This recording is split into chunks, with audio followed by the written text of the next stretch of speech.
So let's start. Now the next part after properties of electric field intensity, then what is principle of superposition and relation between electric field intensity and force, that is E in terms of charge, that is E equal to 1 by 4 pi epsilon naught Q by R square.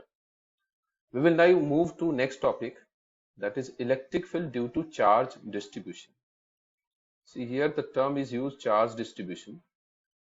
अभी तक जो भी हमने study किया है related to electric field, it is all about point charge, एक single charge के बारे में डिस्कस किया कि सिंगल चार्ज के ऊपर इलेक्ट्रिक फील्ड कितना डेवलप होगा एक दूसरे सिंगल चार्ज से, या बहुत सारे चार्ज हैं तो हर एक चार्ज को हम सिंगल ट्रीट कर रहे थे। इवन जब सुपरपोजिशन प्रिंसिपल भी यूज कर रहे थे तो एक चार्ज लिया उसका इलेक्ट्रिक फील्ड देखा, फिर दूसरा चार्ज लिया उसका इलेक्ट्रिक फील्ड, तीसरा चार्ज लिया उसका इलेक्ट्रिक फील्ड, और फिर बाद में हम वेक्टर एडिशन कर रहे थे।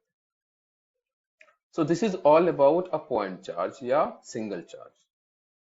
बट रियल लाइफ में सिंगल चार्ज नहीं मिलता, क्योंकि सिंगल चार्ज कोई एक इलेक्ट्रॉन या प्रोटॉन की बात हो रही होगी, और रियल लाइफ में जब हम जाएंगे तो वहां पे charge will be distributed, may be एक लाइन के ऊपर चार्ज होगा, जैसा कि पोल और पोल के बीच में जो इलेक्ट्रिसिटी की लाइन जाती है उसके ऊपर एक चार्ज नहीं चलता, करोड़ों में चार्ज चलते हैं, है ना, बोलते हैं फ्लो ऑफ इलेक्ट्रॉन्स।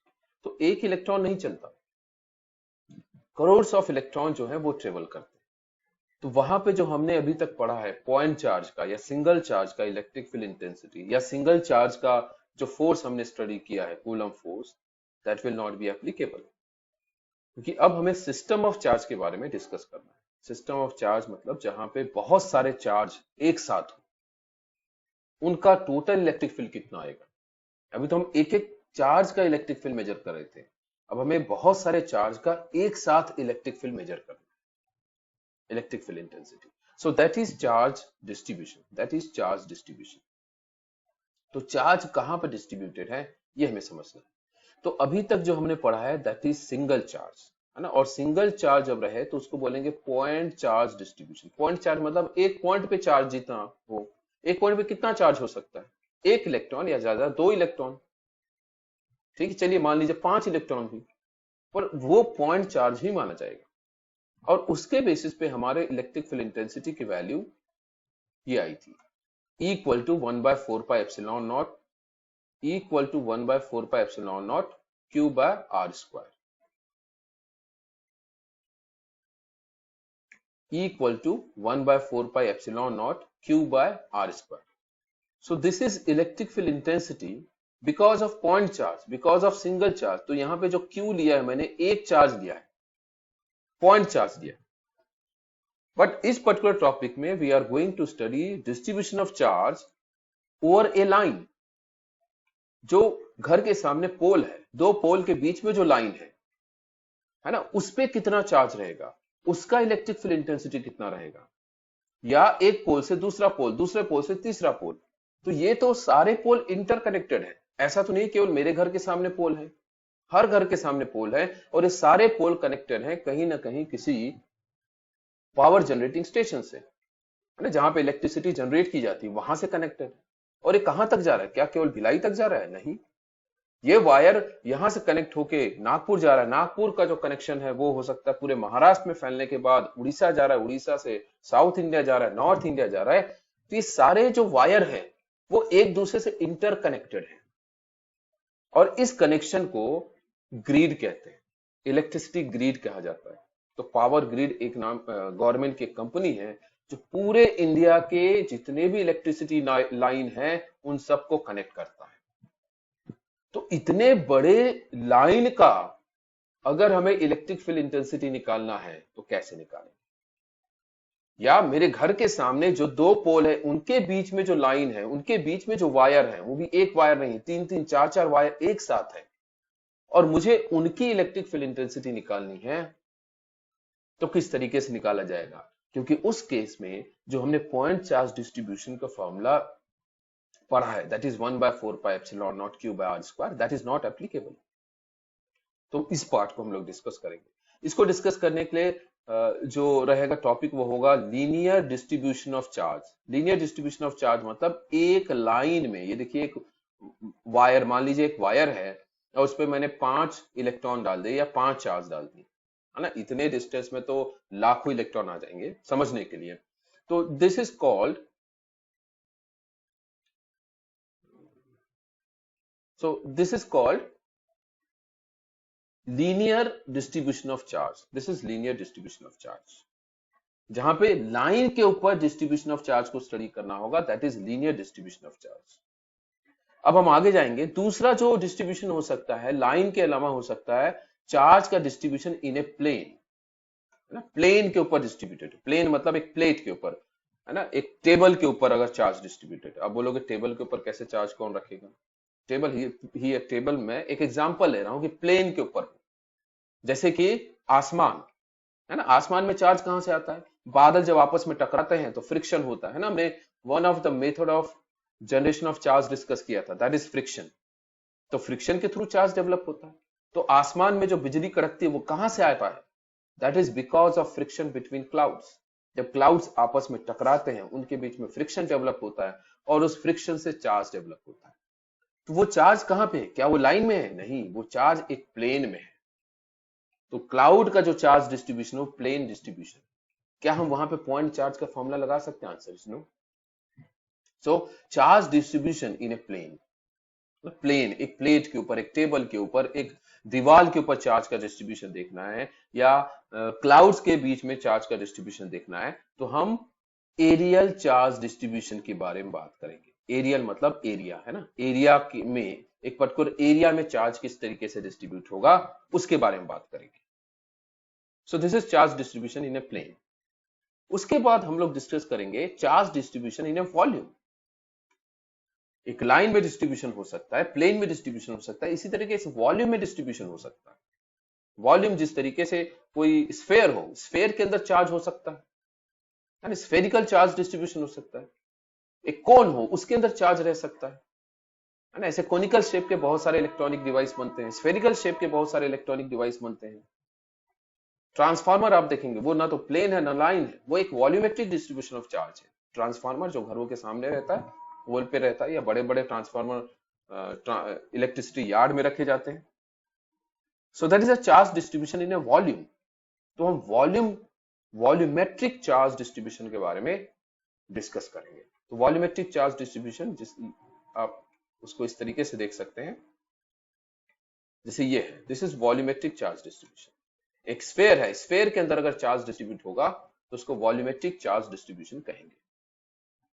तो हम किस तरीके से पढ़ने जा रहे हैं, क्या क्या पढ़ने जा रहे हैं? We are going to study distribution of charge over a line, in a plane, in a volume. और इन लाइन पे, प्लेन पे या वॉल्यूम पे जब चार्ज होगा तो उसकी वजह से टोटल इलेक्ट्रिक फील्ड क्या होगा, ये हमें समझना है। So now we will discuss first kind of distribution of charge over a system। और यहां पे सिस्टम हमने क्या लिया है? लाइन। तो लाइन मतलब एक वायर ले लिया, उस वायर के ऊपर बहुत सारे चार्ज है, ठीक है। एक वायर लिया है, उसके ऊपर बहुत सारे चार्ज है, इनफाइनाइट लेंथ का वायर है लेट्स से, इसलिए इसका ना तो यहां, ये एक वायर है, इस वायर का ना तो यहां कोई एंड है ना तो यहां कोई एंड, इनफाइनाइट लेंथ का ये वायर है। और इसके ऊपर मैंने 4 डॉट बनाए हैं। ये 4 डॉट जो है 4 चार्ज मैंने कंसीडर किए, 4 चार्ज है। और मैंने ये कंसीडर किया है कि इसके ऊपर पॉजिटिव चार्ज है, ठीक। इसलिए इसके एरो का डायरेक्शन बाहर जाता हुआ दिख रहा है। तो ये बाहर जो जा रहा है, ये एरो किस चीज का सिंबल है? This is to show direction of electric field. तो इलेक्ट्रिक फील्ड कैसा दिख रहा है? इलेक्ट्रिक फील्ड बाहर जाता हुआ दिख रहा है। अब इसको थोड़ा विजुअलाइज करिए। यहां पे जो इलेक्ट्रिक फील्ड लाइंस मैंने ड्रॉ की हैं, ये लाइंस उन्हीं इलेक्ट्रिक फील्ड प्रॉपर्टी से मैंने ड्रॉ की है जो हमने डिस्कस किया है, ठीक है। अब यहां पे देखिए, the nature of electric field line is like hair comb. ये कौन से हेयर कॉम की बात कर रहे हैं? ये जो एक रोल करने वाला हेयर कॉम होता है, सिंपल वाला हेयर कॉम नहीं, रोल करने वाला फीमेल काफी यूज करती हैं, है ना, जिसपे चारों तरफ से उसके दांत बाहर आते हैं, है ना, इस तरीके थोड़ा विजुअलाइज करिए, वो इस तरीके कुछ दिखता है, वो जो कॉम्ब है इस तरीके का कुछ दिखता है, इमेजिन करिए। तो वो जो कॉम्ब में जो बाहर हेयर्स निकल रहे हैं वैसा ही इलेक्ट्रिक फील्ड लाइंस बाहर दिखेगा। अब यहां पे देखिए, अगर आप इलेक्ट्रिक फील्ड लाइंस को देखेंगे, ये इलेक्ट्रिक फील्ड लाइंस ना तो ऊपर जा रही है ना नीचे जा रही है, ये सारे के सारे प्लेन में जा रहे हैं, प्लेन में। जबकि हमने क्या डिस्कस किया था कि अगर हम एक पॉइंट चार्ज लें उसके 720 डिग्री डायरेक्शन में इलेक्ट्रिक फील्ड लाइंस जाता है, लेकिन इस केस में आप देख रहे हो इलेक्ट्रिक फील्ड लाइंस केवल एक ही प्लेन में जा रहा है, इसी प्लेन में रह रहा है। उसका रीजन ये है कि अगर इलेक्ट्रिक फील्ड लाइंस नीचे आएगा तो इस चार्ज का इलेक्ट्रिक फील्ड लाइंस ऊपर जाएगा, वो एक दूसरे को कैंसिल कर रहे हैं। इलेक्ट्रिक फील्ड लाइंस अगर इधर से ऊपर जाएगा, इधर का इलेक्ट्रिक फील्ड लाइंस इधर आएगा और वो एक दूसरे को कैंसिल कर देगा। इसलिए यहां पे जो इलेक्ट्रिक फील्ड लाइंस दिख रही हैं वो सारे इलेक्ट्रिक फील्ड लाइंस एक दूसरे के पैरेलल हैं और एक पर्टिकुलर प्लेन में यूनिफॉर्मली डिस्ट्रीब्यूटेड है। ठीक है, तो ये इलेक्ट्रिक फील्ड लाइंस है, हर एक चार्ज का अपना इलेक्ट्रिक फील्ड लाइंस है। अब मुझे ओवरऑल इलेक्ट्रिक फील्ड लाइन चाहिए, तो ओवरऑल इलेक्ट्रिक फील्ड लाइन मैं कैसे कैलकुलेट करूंगा ये हमें समझना है। तो यहां पे डेरिवेशन के लिए let L is length of wire. कौन सा length of wire? Infinite length जो है, या दो पोल के बीच का जो लेंथ है, वायर का लेंथ है, let's say that is L, on which a total charge Q is distributed. तो टोटल लेंथ एल है, अगर उस पे Q charge, total charge Q अगर डिस्ट्रीब्यूटेड है, then charge per unit length, यहां थोड़ा समझेंगे हम क्योंकि इंटीग्रेशन का हेल्प लेने जा रहे हैं। चार्ज पर यूनिट लेंथ क्या होगा? Q by L. Total charge Q है, टोटल लेंथ एल है, तो चार्ज पर यूनिट लेंथ क्या हुआ? Q by L. So this is, और इसको मैंने शो कर दिया लैम्डा से। तो lambda is charge per unit length, lambda is charge per unit length, जिसको बोलते हैं linear charge density. So what is linear charge density? Distribution of charge per unit length is linear charge density. इसी तरीके से aerial charge density आएगा जब हम area की बात करेंगे, वॉल्यूमेट्रिक चार्ज डेंसिटी आएगा जब हम वॉल्यूम की बात करेंगे। तो राइट नाउ ये एक लाइन पे है, एक लाइन में है, इसलिए ये एक लीनियर चार्ज डेंसिटी है जो चार्ज पर यूनिट लेंथ बता रहा है। अब मैंने क्या किया, ये जो लेंथ है जिसके ऊपर चार्ज रखा गया है, मैंने जो फॉर्मूला या डेरिवेशन पढ़ा है वो तो सिंगल चार्ज का पढ़ा है। कौन सा वाला? E equal to K Q by are square, that is E equal to 1/4 pi epsilon naught Q by are square. वो तो सिंगल चार्ज का हमने स्टडी किया है, और यहाँ पे बहुत सारे चार्ज हैं, तो मैं कौन सा फॉर्मूला लगाऊं? मैंने तो सिंगल चार्ज का पढ़ा है, तो we will use formula of single charge और उससे पूरे लेंथ का निकालेंगे। समझते हैं कैसे कर रहे हैं। मैंने क्या किया, टोटल लेंथ जो है, टोटल लेंथ ऑफ वायर, उसमें से एक स्मॉल लेंथ लिया, इतना स्मॉल लिया कि उसके अंदर केवल एक ही चार्ज रहे। एक बहुत ही स्मॉल लेंथ लिया डीएल। डीएल की क्या property? DL is too small कि इसके लेंथ को पॉइंट माना जा सकता है ना। जब आप डेरिवेशन डिफरेंशिएशन पढ़ोगे या इंटीग्रेशन पढ़ोगे, उसमें DL is almost equal to 0 बोला जाता है। सो उतना स्मॉल है ये लेंथ। नाउ इस स्मॉल लेंथ पे आर डिस्टेंस पे, यहां से आर डिस्टेंस पे एक पॉइंट पी लिया, और इस पर्टिकुलर पी पॉइंट पे डीएल लेंथ में जितना चार्ज है उस चार्ज का मैं इलेक्ट्रिक फील्ड इंटेंसिटी कैलकुलेट करूंगा पी पॉइंट पे। और फिर उसके बाद क्या करूंगा? उसके बाद फिर यहां पे एक डीएल ले लूंगा, यहां पे एक डीएल ले लूंगा, यहां पे एक डीएल लूंगा तो ये वाला आ जाएगा, यहां डीएल लूंगा तो इसका आ जाएगा, यहां डीएल लूंगा तो इसका आ जाएगा, यहां डीएल लूंगा इसका आ जाएगा।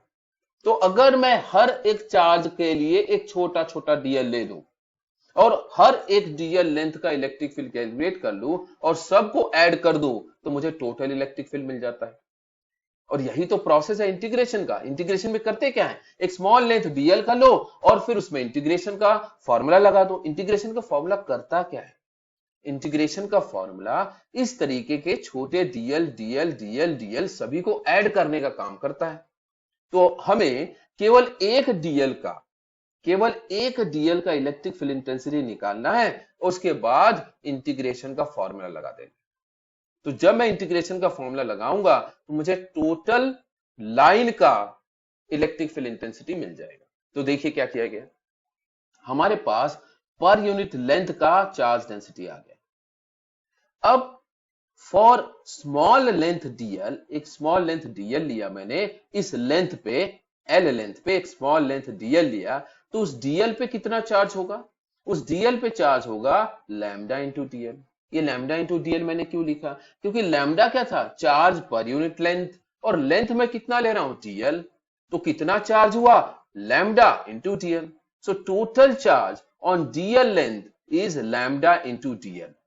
तो ये जो टोटल चार्ज है dq, this total charge dq is on the length dl। तो कितना है total charge, linear density multiply by length. तो यहां से मुझे टोटल चार्ज ऑन dl मिल गया, that is lambda into dl। अब हम क्या करते हैं, अब हम लोग पॉइंट फॉर्मूला लगाते हैं। देखिए अब अगर मैं ये फॉर्मूला यूज करता है ना, ये तो पॉइंट फॉर्मूला रहता, इक्वल टू 1/4πε0 q/r²। तो ये equation, this equation is for point charge and not valid for line charge distribution. This formula is not valid for line charge distribution. तो हम इसको तो यूज नहीं कर सकते, ये यूज नहीं कर सकते। तो मैंने क्या किया, वो जो स्मॉल लेंथ डीएल लिया था, उस स्मॉल लेंथ डीएल का स्मॉल इलेक्ट्रिक फील्ड इंटेंसिटी निकाल लिया DE. So DE is small electric field at point P at distance R due to charge DQ. देखिए डी लेंथ था एल, उसमें स्मॉल लेंथ लिया डीएल, उस स्मॉल लेंथ डीएल से R distance लिया, R distance पे कौन है, पॉइंट पी है, उस पॉइंट पी पे आर डिस्टेंस पे डी क्यू चार्ज की वजह से इलेक्ट्रिक फील्ड इंटेंसिटी निकाल रहे हैं। तो ये इलेक्ट्रिक फील्ड इंटेंसिटी कितना आ रही है, small electric field intensity 1/4πε0 dq/r²।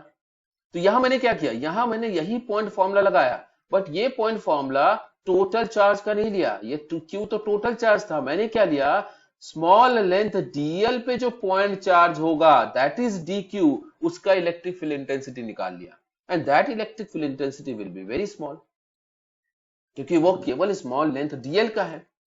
इसी तरीके से मैं दूसरे डीएल का लूंगा, इसी तरीके से रिलेशन निकलेगा, तीसरे डीएल का लूंगा, इसी तरीके का रिलेशन आएगा, और सभी डीएल लेंथ के इलेक्ट्रिक फील्ड इंटेंसिटी को ऐड कर दूंगा तो मुझे टोटल इलेक्ट्रिक फील्ड इंटेंसिटी मिल जाएगी। ठीक है, तो वही चीज यहां पे किया गया है। ये मेरा डीएल लेंथ का हो गया electric field intensity, that is 1/4πε0 dq/r²। अब मैं क्या करता हूं, इसके ऊपर इंटीग्रेशन लगा देता हूं। इंटीग्रेशन कैसे लगाया, so for total electric field due to length L, total electric field कितना आएगा, that will be integration of small electric field intensity DE. ये जो डी था वो कितने लेंथ के लिए था, डीएल लेंथ के लिए। इसी तरीके से सारे डीएल टीएल डीएल का इलेक्ट्रिक फील्ड इंटेंसिटी निकाल लो, डीई डीई डीई सबको ऐड कर दो, that is nothing but integration. तो टोटल इलेक्ट्रिक फील्ड इंटेंसिटी क्या हुआ, इंटीग्रेशन ऑफ डीई, और वो क्या हो जाएगा 1/4πε0 dq/r², इंटीग्रेशन ऑफ dq/r²। ये तो पॉइंट फॉर्मूला का ही यूज किया। अब इसमें क्या कर दिया, लिमिट लगा दिया। लिमिट कहां से लगाया, जो लेंथ लिया था हमने लेंथ, ये वाले को 0 मान लो, और ये वाले को टोटल, यहां से स्टार्ट किया लेंथ, यहां से स्टार्ट किया, और यहां तक जब हम पहुंचेंगे तो आ जाएगा क्या, एल। तो इसलिए लिमिट क्या लिया है, 0 to l। सो ये जो था, this is for integration that is undefined, define कर लेते हैं, डेफिनेट इंटीग्रेशन यूज करते हैं, 0 to l, total length of wire ले लिया 0 से l तक, और उसके अंदर क्या लिख दिया, dq, और dq की वैल्यू क्या है, लैम्डा dl। ये लैम्डा dl कहां से है, अभी तो ऊपर हमने लिया था ना, क्या लिया था, dq की वैल्यू क्या आएगी, लैम्डा इंटू dl। dl क्या है, स्मॉल लेंथ, लैम्डा क्या है, लीनियर चार्ज डेंसिटी। सो dq की जगह मैंने lambda dl/r², integration 0 to l। So total electric field कितना मिलेगा, equal to 1/4πε0 0 to l lambda dl/r²। So this is total electric field intensity for any linear charge distribution। किसी भी line पे, है ना, 1 मीटर का लेंथ हो या 2 मीटर का लेंथ हो या 100 किलोमीटर का लेंथ का वायर हो, सभी के लिए हम इलेक्ट्रिक फील्ड इंटेंसिटी निकाल सकते हैं। आपको केवल ये बताना है कि उस लाइन पे चार्ज डेंसिटी कितना है, उस लाइन पे चार्ज डेंसिटी कितना है, कितने डिस्टेंस पे आपको इलेक्ट्रिक फील्ड इंटेंसिटी चाहिए, उस लाइन का लेंथ क्या है, 0 to L, उस लाइन का लेंथ बताइए, चार्ज डेंसिटी हम निकाल सकते हैं। इससे आपको किसी भी लाइन का इलेक्ट्रिक फील्ड इंटेंसिटी मिल सकता है।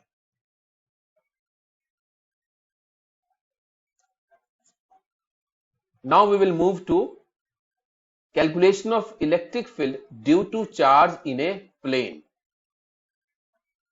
जब एक प्लेन पे चार्ज रहे, बहुत सारे चार्ज है, सो सिस्टम क्या है, यहां पे सिस्टम ऑफ चार्ज क्या है, system of charge is a plane. तो एक इनफाइनाइट प्लेन क्या हो सकता है, क्लाउड्स, आसमान। आसमान का साइज कौन मेजर करने जा रहा है ना, आसमान में कितने चार्ज है कौन मेजर करने जा रहा है, नॉट पॉसिबल। तो ऐसे प्लेन का अगर हमें इलेक्ट्रिक फील्ड निकालना है, टोटल इलेक्ट्रिक फील्ड, तो कैसे निकालेंगे। So we are going to take help of integration again. अब यहां देखिए, जब किसी प्लेन पे बहुत सारे चार्ज होंगे, इस तरीके के बहुत सारे अगर चार्ज होंगे किसी प्लेन पे, तो उनके जो इलेक्ट्रिक फील्ड लाइंस होंगे वो प्लेन के नॉर्मल निकलेंगे, प्लेन के परपेंडिकुलर निकलेंगे। अब वो प्लेन के इस साइड, अपर साइड में यहां, नीचे या इधर नहीं जा सकते। क्यों नहीं जा सकते, क्योंकि ये जो ऊपर जाने वाला है, यहां जो इलेक्ट्रिक फील्ड है वो उसको रिपेल कर देगा। ये इलेक्ट्रिक फील्ड तो जा रहा है ना, electric field lines never cross each other, so it can not cross. तो क्या करेगा, इधर जा पाएगा क्या, नहीं, तो यहां नहीं जा सकता। ये नीचे जा पाएगा क्या, नहीं, क्योंकि ये जो चार्ज हैं, बहुत सारे चार्ज होंगे, इधर एक चार्ज होगा वो इसको कैंसिल कर देगा। ये इधर जा सकता है क्या, इधर जा सकता है, इधर जाने में क्या प्रॉब्लम, नहीं जा सकता। क्यों, क्योंकि इस चार्ज का भी एक लाइन इधर जा रहा होगा, वो एक दूसरे कैंसिल कर देंगे। तो अल्टीमेटली बचता क्या है, अल्टीमेटली बचता है कि किसी भी प्लेन पे जब चार्ज होगा तो उसके इलेक्ट्रिक फील्ड लाइंस उस प्लेन के नॉर्मल रहेंगे, उस प्लेन के परपेंडिकुलर रहेंगे। इमेजिनेशन के लिए आप इसको देखिए, nature of electric field lines is similar to that of shoe brush. जो शू पॉलिश करने वाला जो ब्रश होता है, उस ब्रश के हेयर्स देखिए, वो हेयर्स कैसे हैं, वो जो ब्रश का वुडन पोर्शन है या प्लास्टिक पोर्शन उसके नॉर्मल है, उसके परपेंडिकुलर है। वो ब्रश एक दूसरे को क्रॉस नहीं करते, वो सारे ब्रश सामने आते हैं, नॉर्मल दिखते हैं, परपेंडिकुलर टू द प्लेन दिखता है। उसी तरीके से इलेक्ट्रिक फील्ड लाइंस बाहर जाएंगे, उसी तरीके से ये इलेक्ट्रिक फील्ड लाइंस किसी भी प्लेन में उसके नॉर्मल रहेंगी। ठीक है, तो सारे इलेक्ट्रिक फील्ड लाइंस कैसे हैं, they are normal to the plane. तो direction of electric field line क्या हुआ, direction of electric field line is normal to the plane, direction of electric field line is normal to the plane. अब मुझे एक point P लेना है, इस plane से कहीं एक पॉइंट P लेना है, और उस पॉइंट P पे टोटल चार्ज का इलेक्ट्रिक फील्ड मेजर करना है। सो लेट्स से मैंने एक प्लेन लिया, let the total charge Q is distributed on a plane S। तो ये एक प्लेन है, इस प्लेन का अगर एरिया S है, प्लेन का अगर एरिया S है, और इस टोटल एरिया में जो चार्ज है वो कैपिटल Q है, ठीक है, then the charge per unit area, अगर उसका एरिया S है और टोटल चार्ज Q है, तो चार्ज पर यूनिट एरिया क्या होगा, total charge divide by total area, total charge divide by total area, इसको बोलते हैं एरियल चार्ज डेंसिटी। तो एरियल चार्ज डेंसिटी क्या है, sigma is areal charge density which is equal to total charge divide by total area. ठीक है, अब हम क्या करते हैं, इस प्लेन से कोई एक पॉइंट P लेते हैं, और वो पॉइंट P r डिस्टेंस पे है, और इस पर्टिकुलर प्लेन का एक बहुत ही स्मॉल एरिया ds ले लेते हैं, एक बहुत ही स्मॉल एरिया ds लेते हैं, और ये ds एरिया इतना स्मॉल है कि उस पर्टिकुलर एरिया में केवल एक ही चार्ज आ सकता है। इससे फायदा क्या हुआ, इससे फायदा यह हुआ कि मैं पॉइंट चार्ज का फॉर्मूला यूज कर सकता हूं, सिंगल चार्ज का जो फॉर्मूला हमने स्टडी किया है उसको यूज कर सकता हूं, और उसके बाद मैं इसी तरीके से बहुत सारे ds ले लूंगा, यहां एक ds लूंगा, यहां एक ds लूंगा, यहां एक ds लूंगा, और इस तरीके से सारे ds का जो इलेक्ट्रिक फील्ड निकलेगा उन सभी इलेक्ट्रिक फील्ड को ऐड कर दूंगा, तो टोटल प्लेन का इलेक्ट्रिक फील्ड मिल गया। तो चलिए देखते हैं कैसे किया है। सो लेट्स से P point is eight distance R और उसका एरिया ds है, तो उसका जो चार्ज होगा वो होगा सिग्मा इंटू ds। ये कैसे आया सर? ये आया, यहां देखिए, सिग्मा ds एरिया के लिए निकालना है, तो ds एरिया पे अगर चार्ज dq है तो कैपिटल Q की जगह dq और नीचे s की जगह ds, तो dq बाय ds इज सिग्मा। तो dq कितना होगा? सिग्मा इंटू ds, ये रहा sigma into ds। So dq equal to sigma into ds. This is small charge dq in small area ds at distance r at point P. अब हमें क्या करना है? अब हमें निकालना है electric field, total electric field. तो देखिए, let DE is small electric field, DE is small electric field, जैसा हमने लाइन में किया तो वैसे यहां भी कर रहे हैं। Let DE is small electric field at point P. ठीक है, पॉइंट P जो है वो r डिस्टेंस पे है, at distance r due to small charge dq। तो हमें इसके ये इंफॉर्मेशन दिया है, क्या इंफॉर्मेशन दिया है?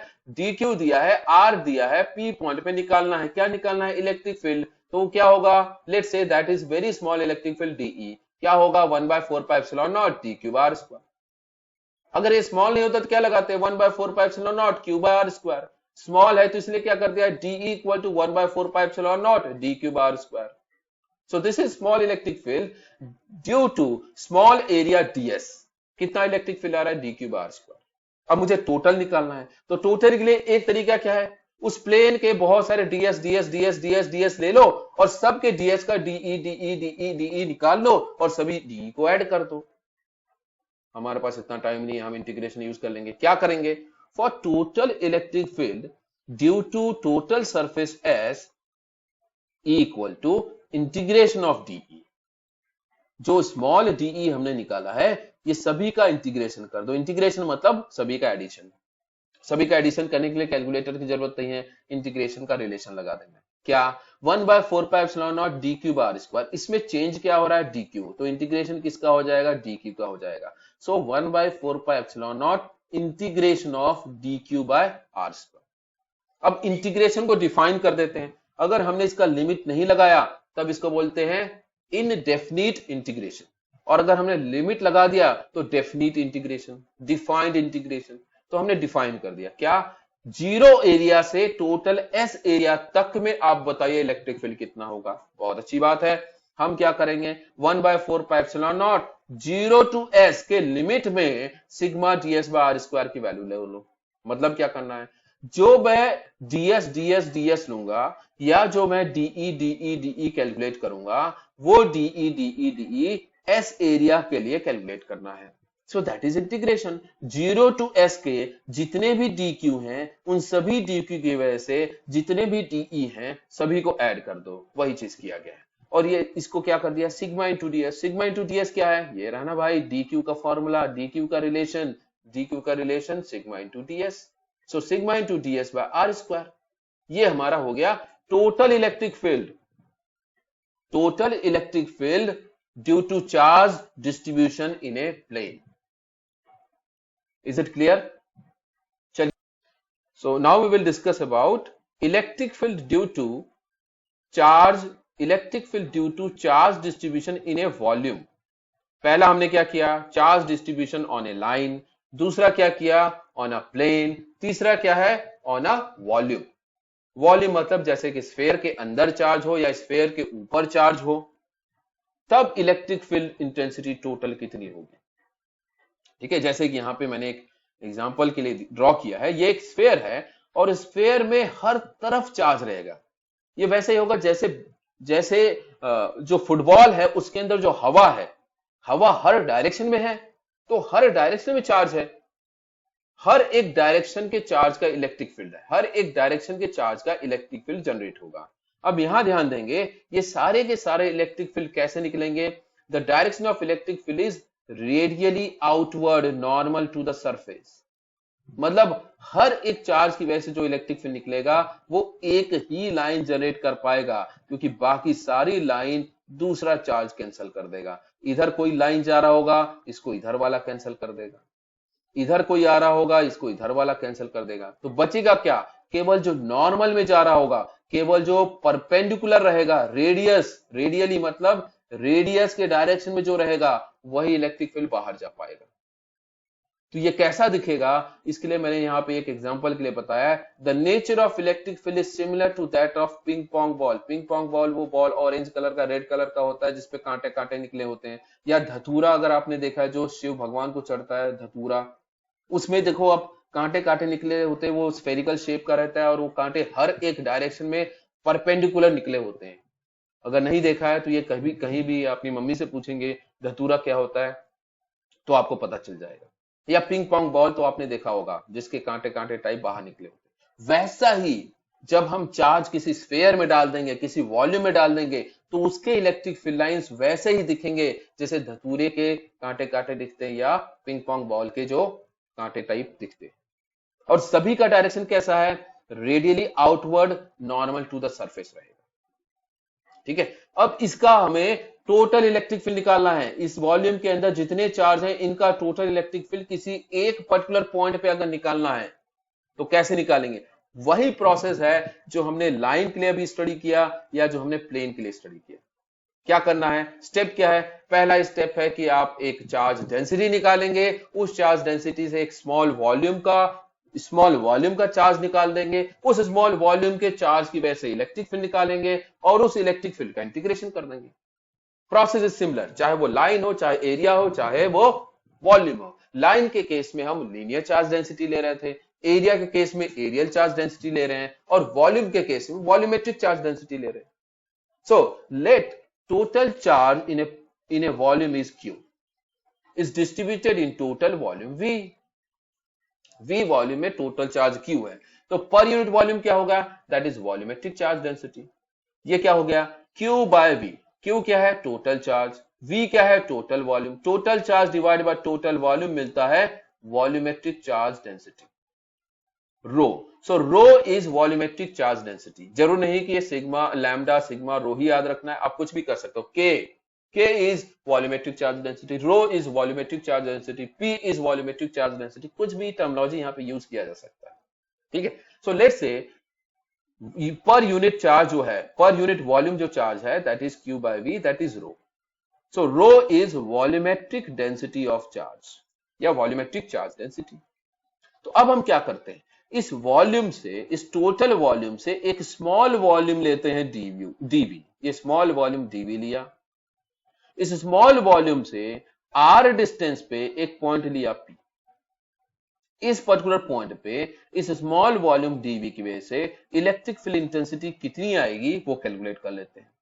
एक बार इस स्मॉल वॉल्यूम की वजह से इलेक्ट्रिक फील्ड पता चल जाए तो हम क्या करेंगे, इस टोटल वॉल्यूम के सभी को स्मॉल dV में डिवाइड कर लेंगे और सभी dV का इलेक्ट्रिक फील्ड निकाल लेंगे और सभी dV के इलेक्ट्रिक फील्ड को ऐड कर देंगे तो हमें टोटल इलेक्ट्रिक फील्ड मिल जाएगा। यही हमें इंटीग्रेशन में करना होता है, यही इंटीग्रेशन हमें हेल्प करता है करने में। तो चलिए पहले हम क्या करते हैं, P पॉइंट पे r डिस्टेंस के dV से चार्ज ले लेते हैं। So for small volume dV, charge dq is sigma into dV। Charge dq is sigma into dV, sorry rho into dV। Rho is volumetric charge density, rho into dV। इसको जब multiply करेंगे तो small charge dq आ गया। ठीक है, इस dq की वजह से स्मॉल इलेक्ट्रिक फील्ड dE निकाल लेते हैं। So let dE is small electric field at point P। P कहां पे है? r डिस्टेंस पे। इस पॉइंट P पे स्मॉल इलेक्ट्रिक फील्ड dq की वजह से क्या आएगा? 1/4πε0 dq bar square. So dE is equal to 1/4πε0 dq by r square। यह आ गया small electric field intensity due to small charge dq at small volume dV। अब क्या बोलोगे आप कि टोटल वॉल्यूम का बताइए सर, तो टोटल वॉल्यूम का क्या करना? इस तरीके से सारे DE कैलकुलेट कर लो, सारे dV के सारे DE कैलकुलेट कर दो, उन सबको ऐड कर दो, टोटल इलेक्ट्रिक फील्ड मिल गया। तो उसकी बजाय हम क्या करेंगे, इंटीग्रेट कर लेते हैं। So total electric field is nothing but integration of dE, तो DE का इंटीग्रेशन कर दिए। So for total electric field due to charge in volume V, that is equal to E, और वो E क्या होगा? Integration of dE। और integration किसका होगा 1/4πε0 0 to v 1/4πε0 0 to v dq/r²। 0 to v क्या है टोटल वॉल्यूम, कहां से 0 से टोटल वॉल्यूम जो होगा वो लिमिट लगा दो dq/r²। अब इस dq की वैल्यू कितनी है, dq की वैल्यू अभी ऊपर निकाली हमने, dq की वैल्यू कितना है रो इंटू dv। तो क्या किया इस dq की जगह वो रिप्लेस कर दिया और यहां पे लिमिट लगा दिया 0 to v। तो this will give me total electric field due to volume v। तो ये मुझे टोटल वॉल्यूम v का टोटल इलेक्ट्रिक फील्ड E मिल गया in terms of what, in terms of rho। So this is total electric field due to volumetric charge distribution। तो अभी तक हमने तीन टाइप के चार्ज डिस्ट्रीब्यूशन पढ़े, एक जब पूरे लाइन का हमें मेजर करना है, दूसरा जब हमें पूरे प्लेन का मेजर करना है, तीसरा जब हमें पूरे वॉल्यूम का मेजर करना है, किसी एक स्फेयर का मेजर करना है, अर्थ का अगर मेजर करना है कि टोटल इलेक्ट्रिक फील्ड कितना होगा तो we will use volumetric charge distribution. Volumetric